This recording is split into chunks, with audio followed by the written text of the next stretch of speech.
Welcome one, welcome all to today's episode of the Lindsay Elmore Show. Today's episode is a continuation of our episode earlier this week where I interviewed Lisa Drews all about how to eat to optimize our fertility. Now, I'm going to interview Melissa Schultz, a birth doula who helps to prepare couples and families to bring a child into the world with confidence and without having fear of the unknown. This week is all about how we can optimize our fertility and feel good going into childbirth. I hope that you will listen to both of the shows. Let's get to it. Welcome to the Lindsay Elmore Show, a podcast for people who deserve to be healthy, with honest, open, and enlightening conversations with doctors, thought leaders, creatives, and spiritual gurus. You'll walk away with simple and tangible tips and tricks that allow you to live your healthiest life so you can pursue your dreams, overcome obstacles, and leave your mark. Melissa Schultz is a certified birth doula and has been serving as a doula in Augusta, Georgia for 6 years. As the mother of 2 children herself, Melissa believes that birth is one of the most transformative processes that women go through, and that all women can benefit from the presence of a trained female birth companion. It is her hope that all people can come to see birth as something to be anticipated with confidence instead of something to be feared. In addition to her work as a doula, she is also a certified lactation counselor and a member of Augusta's Breastfeeding Coalition. She also co-hosts the LC and Doula Diaries podcast. Melissa Schultz, welcome to the Lindsay Elmore Show. Thank you so much. It's a pleasure to be here with you today.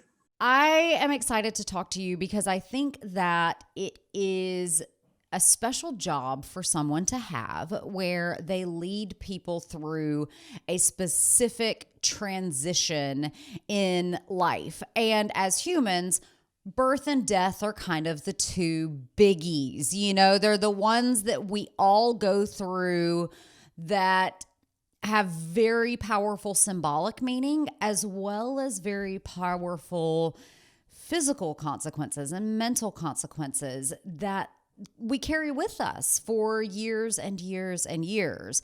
So I don't think many people really understand the total scope of services that doulas offer because I'll be honest, before I knew you, when I thought of a doula, I thought of like some woman in the corner who's going to like go hyena on the nurse and be like, no, she didn't. She's birth plan item number 8. She did not want the epidural. Or that's going to be there like, okay, honey, it's time to push now. But in knowing you, I've learned that you do so much more than that. So talk to us about how doulas guide people and families through the entire process of welcoming a new human being into the world. Yeah, that's a great question because I think there can be so many stereotypes like that out there, as well as some hilarious stereotypes that various sitcoms have featured.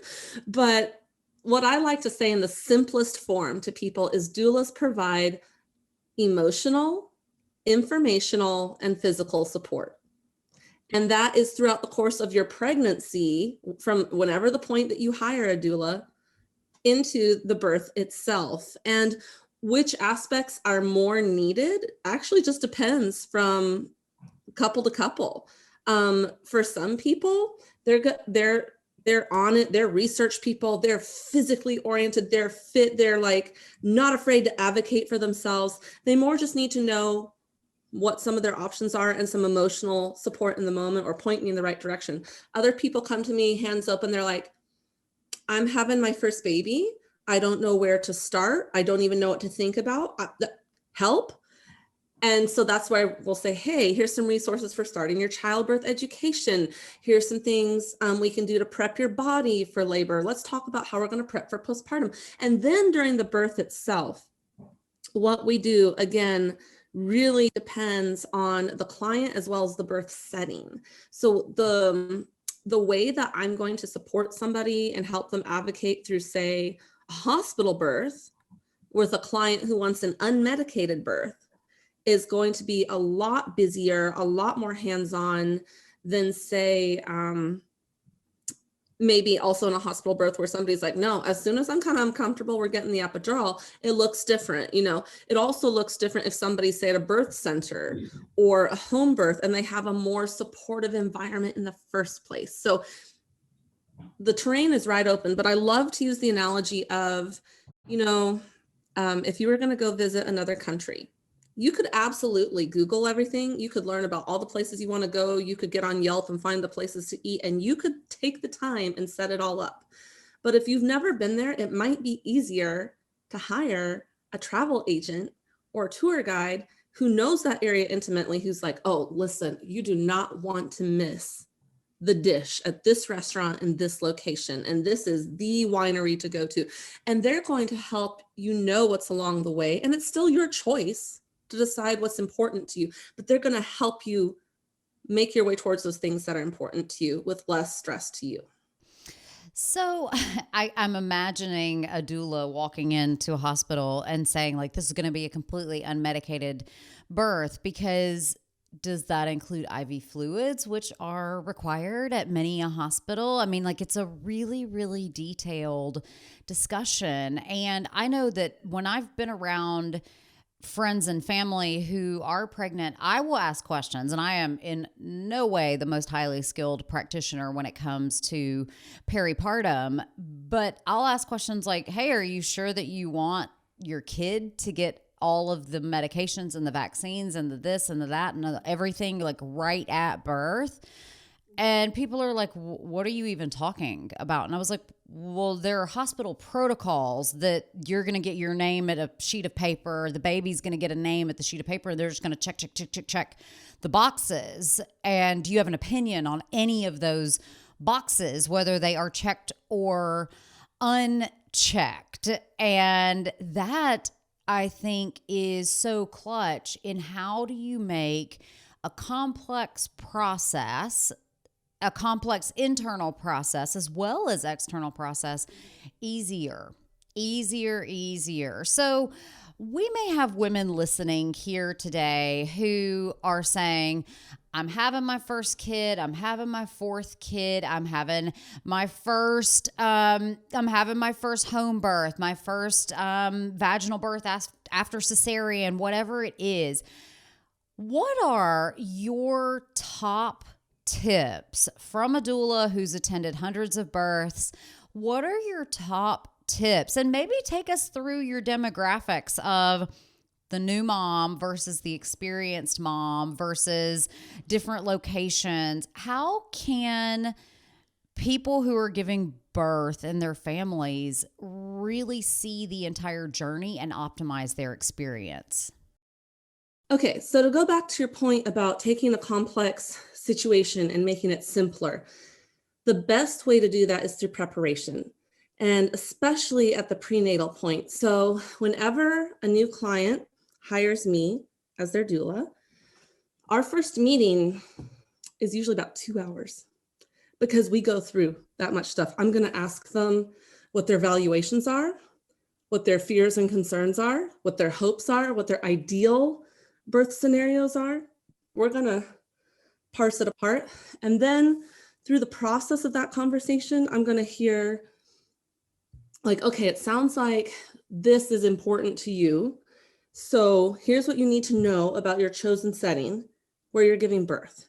Here are the things that are already in place that are going to work well for what you're hoping for. Here are the standard things you need to know about that may not go well with what your ideal scenario is. Here are the things you haven't mentioned that I want to mention now so you have time to think about it, and I can send you some information on the pros and cons of both. Okay?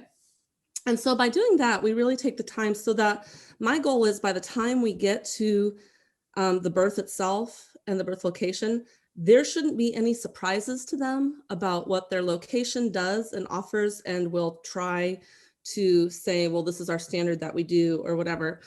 And the only surprises that should happen are the things that we can't control in birth, because there are things you can't control. But we also have prepared for advocacy in a way, so that if surprises start coming down the pike, they have a basis for advocating for themselves. And if I start seeing the situation changing real fast in the moment, and a little deer in the headlights coming on, that's where I'm going to step in more firmly, because my goal is that they get the care that they need with the respect that they need, even if they couldn't remember the exact question to ask in the moment. If I see a provider say, well, okay, well, you're at this point in the induction and we'd like to see you progressing faster, so let me just go grab the amnio hook and we're going to break your water now. And they start walking over and grabbing it and gloving up. And I'll turn to my client and say, were you ready for that? Did you want your water broken right now? That's what they're talking about doing. Are you okay with this, or do we need a minute to talk about it? And so it's just slowing it down a beat. Yeah. And giving them space to see what's going on. And they may actually be okay with it and agree with it, and that's fine. But I want to make sure they don't just feel like rushed